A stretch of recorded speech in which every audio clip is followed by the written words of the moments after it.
इस चीज पर हल्दी घिसने से प्यार मजबूर हो जाता है बात करने के लिए। इस चीज पर हल्दी घिसने से पार्टनर चाहे किसी भी मेंटालिटी का क्यों ना हो, उसे आप ही दिखाई पड़ेंगे चारों तरफ। जरा जानिए पूरा तरीका, पूरा विश्लेषण, पूरा नियम कानून समझा रहा हूं आपको।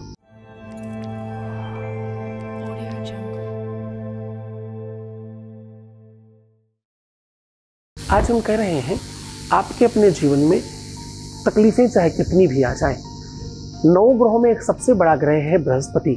बृहस्पति जहां आध्यात्मिक शक्तियों को बढ़ाता है, वहीं आपकी बौद्धिक क्षमता को बड़ा करता है, वहीं आपके धर्म को, अध्यात्म को, भाग्य को, प्रारब्ध को, किस्मत को, लक को और आपके कर्मों को उत्कृष्ट करता है, श्रेष्ठ करता है, बेहतर बनाता है। ये सब काम बृहस्पति के हैं। दुनिया में जब भी आप श्रेष्ठ होते हैं, जब भी आपको कुछ खास मिलता है, जब भी कोई आपसे प्रभावित होता है, तो उसमें 2 महत्वपूर्ण चीजें होती हैं। एक होता है आपका व्यक्तित्व और दूसरा होती है आपकी भाषा शैली। एक होता है आपका विवेक और दूसरा होता है आपका रूप लावण्य।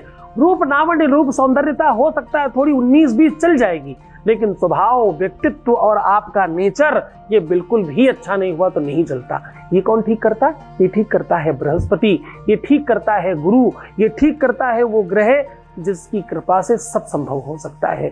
लग्नेश के साथ, सप्तमेश के साथ, चतुर्थेश, एकादशेश के साथ अगर इसका संसर्ग हो तो कहीं ना कहीं इसका इम्पैक्ट आता है। यही अगर अपोजिट हो जाए, राहु केतु के साथ हो जाए, शनि मंगल के साथ हो, तो ये दिक्कत करता है। खासतौर से बुध के साथ हो जाए तो तत्काल रूप से सब खराब कर देता है। बुध के साथ अगर हो जाए तो कितनी बार तलाक तक की नौबत आ जाती है, संबंध जीवन भर के लिए खत्म हो जाते हैं। ये सारी की सारी सिचुएशन, व्यवस्था यही करता है।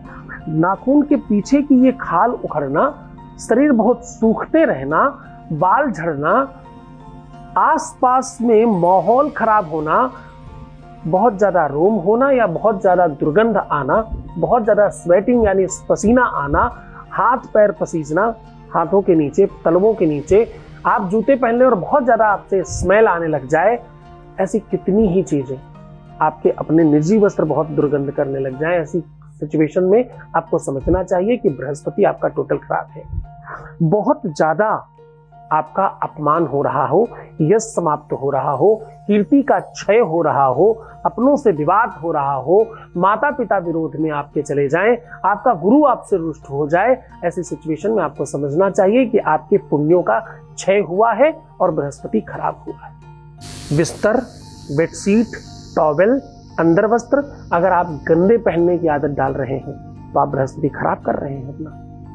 ये सिचुएशन, ये व्यवस्था आपको कमजोर करती है और खराब करती है। इन सब चीजों को भी ठीक करिए। सीधा आपको उपाय भी बता रहा हूं कैसे इसे ठीक कर सकते हैं, हल्दी कहाँ घिसनी है, किस तरह घिसने से सब ठीक हो सकता है, वो तरीका, वो साधन आपको बता रहा हूं। सीधा उपाय को लेकर के चलेंगे। उसके पहले वॉइस मैसेज, आपके बीच का अनुभव आपके साथ साझा कर रहे हैं। Voice message please. प्रणाम गुरुदेव, मैं आपका कोटि कोटि धन्यवाद करती हूँ गुरुजी। जिस काम के लिए मैंने आपको कॉल की थी या मैं आपके संपर्क में आई, गुरुजी मैं आपको बता नहीं सकती मैं कितनी थैंकफुल हूँ आपकी कि मेरा वो काम काफ़ी हद तक हो चुका है, जबकि मुझे ज़्यादा टाइम नहीं हुआ आपके संपर्क में आए हुए। थैंक यू, मैं दिल से आपका धन्यवाद करती हूँ। बहुत बहुत शुक्रिया। अब वो उपाय बता रहा हूं आपको। इसके लिए आपको सामग्री क्या चाहिए? आपको चाहिए हल्दी और सरसों का तेल। आपको करना है ये गुरुवार, बुधवार को नहीं करना है कभी भी, बाकी किसी भी दिन कर सकते हैं। गुरुवार को सबसे ज्यादा बेनिफिट देता है। आपको करना क्या है? काली हल्दी मिले तो बहुत अच्छा, वरना नॉर्मल हल्दी भी काम कर सकती है। ये आपको पिसी हुई हल्दी का पाउडर नहीं लेना है। हल्दी की पूरी साबुत गांठ लेकर के किसी पत्थर में सरसों का तेल डाल करके घिसना है और अपने दाहिने और बाएं दोनों हाथों की तर्जनी उंगली के नीचे वाले इस पूरे के पूरे पर्वत को रोज रात में रंग देना है। हर गुरुवार भी कर सकते हैं और गुरुवार से लेकर के लगातार निरंतर 21 दिन भी कर सकते हैं। 21 गुरुवार या 21 दिन कंटिन्यू करते ही रहिए, पहले ही दिन से फर्क पड़ेगा। इससे इतने ज्यादा चेंजेस आएंगे कि आपने सोचा ही नहीं होगा। धन, रुपया, पैसा, वैभव, संपदा, आसपास का प्रेम, माहौल बढ़िया होना, दुनिया भर की चीजें अच्छी हो जाएंगी। तो तुम चाहते हो तो होगा ही, तो खुश हो जाओ। मुस्कुराओ, सुंदर बनो, हर आधे घंटे में प्रणाम करके पानी पीना, खूब ध्यान रखना अपना, खूब अच्छे से रहने की कोशिश करना। मैं हूं तुम्हारे साथ। तुम्हारा, तुम्हारे परिवार का और तुम्हारे प्यार का सबका ख्याल है। ओम नमः शिवाय।